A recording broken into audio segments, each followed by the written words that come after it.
धनतेरस के पर्व पर सजे हुए हैं बाजार। घर में लाओ आज कुछ नए नए उपहार। झालर दीपों से सजे आज सभी के गहे। मन के नभ से आज तो बरसे मधुरम ने है। नमस्कार, धनतेरस की आपको बहुत बहुत शुभकामनाएं। मैं हूं आपके साथ प्रगति शर्मा। धनतेरस से दिवाली के उत्सव की शुरुआत हो जाती है और धनतेरस का दिन बेहद ही खास और महत्वपूर्ण होता है। दिवाली के दिन मां लक्ष्मी के आशीर्वाद पाने से पहले धनतेरस पर भगवान धनवंतरी और भगवान कुबेर की पूजा करना भी जरूरी होता है। आज की भागती दौड़ती जिंदगी में कोई परेशान है, कोई बीमारी से पीड़ित है, तो किसी को व्यापार में घाटा हुआ है, तो इस बार धनतेरस को कैसे बनाना चाहिए और कैसे खास बना सकते हैं, क्योंकि कई साल बाद धनतेरस पर बन रहा है अद्भुत संयोग जो आपको रखेगा सेहतमंद और करेगा मालामाल। तो कैसे करें भगवान धनवंतरी और भगवान कुबेर की पूजा, ये बताने के लिए हमारे साथ खास मेहमान मौजूद हैं। हमारे साथ आचार्य राज मिश्रा जी मौजूद है। बहुत बहुत स्वागत है आपका। धन्यवाद। जय श्री राम। आचार्य जी, सबसे पहले तो धनतेरस का महत्व क्या होता है यही जानना चाहूंगी। क्यों इस पर्व को खास माना जाता है, क्यों इतना महत्वपूर्ण है और इस बार क्या शुभ संयोग बन रहा है जिससे कि माला माल हो सकते हैं लोग? जी बिल्कुल। धनत्रयोदशी की सबसे पहले तो न्यूज स्टेट, न्यूज नेशन और आपके पूरे परिवार के साथ समस्त दर्शकों को बहुत सारी हार्दिक शुभकामनाएं। आदिशक्ति माता लक्ष्मी कृपा आप सब पर बनी रहे, यही शुभकामना है। भगवान विष्णु का आशीर्वाद आप सब पर बना रहे। ऋषि धनवंतरी आप सभी के जीवन में शरीर की आरोग्यता उत्पन्न करे, परिवार के साथ प्रसन्नता से अपना जीवन व्यतीत करें, यही भगवान से प्रार्थना। और मैं धन्यवाद करता हूँ न्यूज स्टेट का कि आप सब तक घर पहुँचे हुए इतनी सुंदर जानकारी जो आपके लिए बहुत उपयोगी हो सकती है। आज के इस भागती दौड़ती जिंदगी में, वास्तविकता में हम लोग ये नहीं समझ पाते हैं किस प्रकार कौन से त्यौहार को सेलिब्रेट करना है, कौन से त्यौहार को किस प्रकार से मनाना है, किन चीज़ों का किस प्रकार से ध्यान रखना है, किस प्रकार देव आराधना करनी है, किस प्रकार लक्ष्मी जी का पूजन करना है। बहुत सारी इन बातों से शायद हम लोग अनभिज्ञ रह जाते हैं। और साधारणतया ऐसा है कि बहुत सारी जगह जो सोशल मीडिया इत्यादि पर शायद कई बार ऐसी नॉलेज मिलती है जो हमारे लिए उपयोगी नहीं होती है। तो मैं धन्यवाद करता हूँ न्यूज स्टेट का जो आप सभी को घर पहुँचे इतनी सुंदर इन्फॉर्मेशन प्रोवाइड करा रहे हैं। अगर देखा जाए धनवंतरी धनत्रयोदशी की बात की जाए या धनवंतरी ऋषि के आज उत्पत्ति की बात की जाए, शायद ये जो दिन है ये बहुत ही सुंदर है, बहुत ही उत्तम है। इस पर हम लोग चर्चा करेंगे, लेकिन मेरी एक इच्छा है, मेरा एक विचार है। आप सब लोग अपने घरों में बैठे हैं, बहुत सारे लोग ऑफिस के कार्य से भाग रहे हैं, भाग दौड़ कर रहे हैं, जैसा कि अभी बताया आपने। सो मैं चाहूँगा कि हम सभी लोग एक बार हाथ जोड़ करके आदिशक्ति माता लक्ष्मी का स्मरण कर लें, ताकि आप अपने घर में बैठे हुए इस प्रोग्राम के माध्यम से आप नहीं पूजा कर पा रहे हैं, नहीं विधियों का पालन कर पा रहे हैं, तो भी एक बार लक्ष्मी जी का श्रद्धा से स्मरण कर लें, ताकि लक्ष्मी की कृपा सदैव आपके ऊपर बरसे। एक बात ध्यान रखिए, हम लोगों ने यहाँ आपके लिए सारी व्यवस्थाएं की है, इसीलिए सारी व्यवस्था की गई। हम लोग साधारणतया बैठ करके भी चर्चा कर सकते थे, लेकिन इसलिए ये सारी व्यवस्था की गई ताकि आप लोगों को उसका लाभ प्राप्त हो सके। आचार्य जी, रोकना चाहूंगी यहाँ पर। हमारे साथ भी यहाँ पर हमने सारी व्यवस्था की हुई है और माँ लक्ष्मी भी विराजमान है। माँ लक्ष्मी की पूजा कैसे करते हैं ये तो आप बता ही रहे हैं, लेकिन हार भी चढ़ाया जाता है। मैं चाहूंगी आप भी यहाँ पर हार चढ़ा दीजिए और साथ ही बताइए कि किस तरीके से पूजा की जाती है माँ लक्ष्मी की इस त्योहार पर।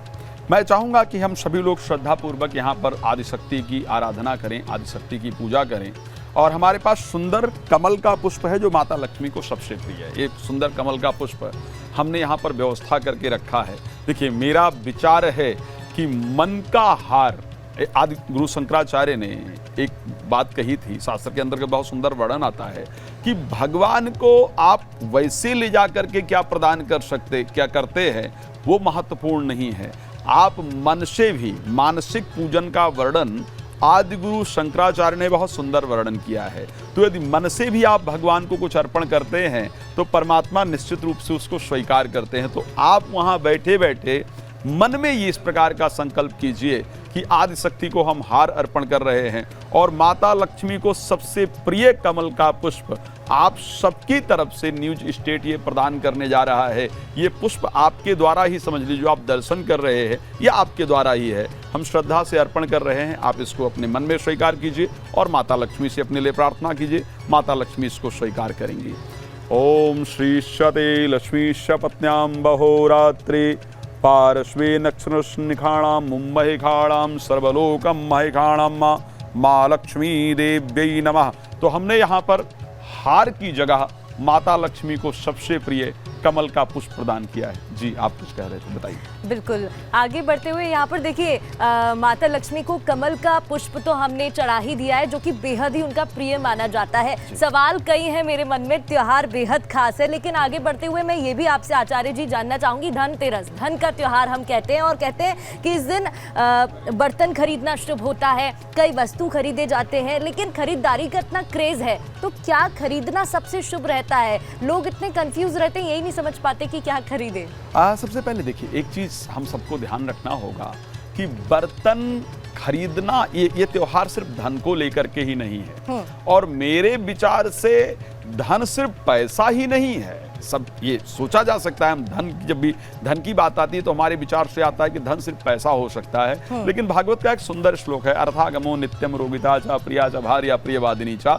शरीर की आरोग्यता को शास्त्र में सबसे बड़ा धन कहा गया है। सो जो धन त्रयोदशी है वो सिर्फ धन का ही नहीं बल्कि आरोग्यता को प्राप्त करने का सबसे सुंदर दिन है।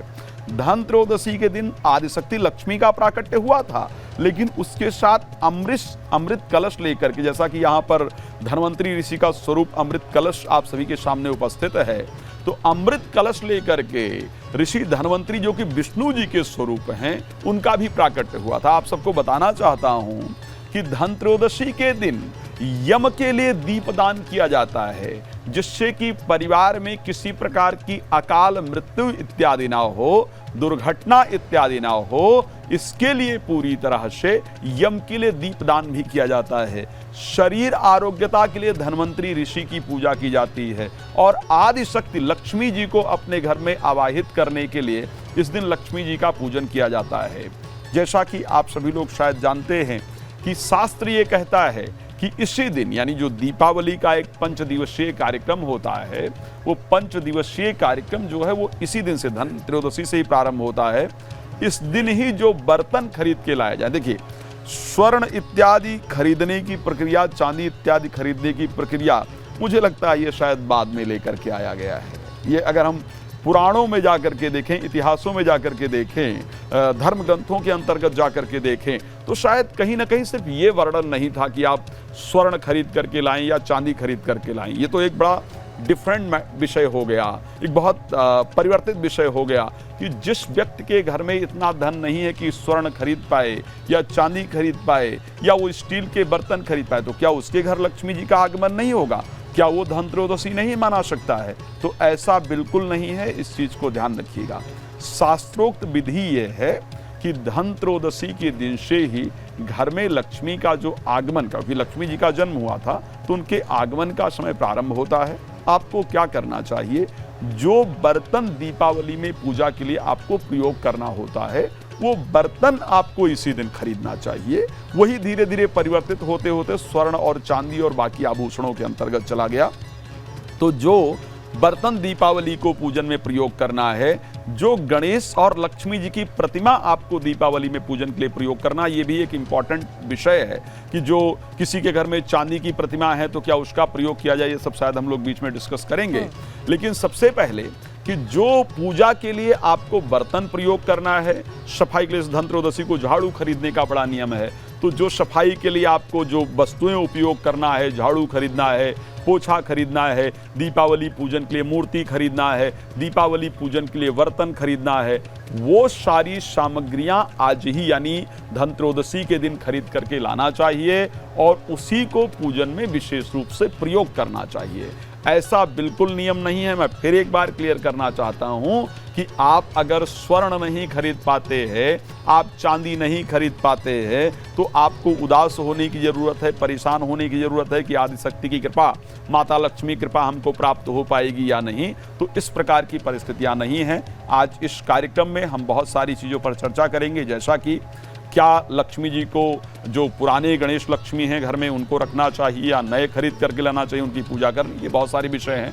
यम का दीपदान भी इसी दिन किया जाता है, उस पर भी चर्चा करेंगे। तो जो विषय है हम सब उस पर बात करेंगे।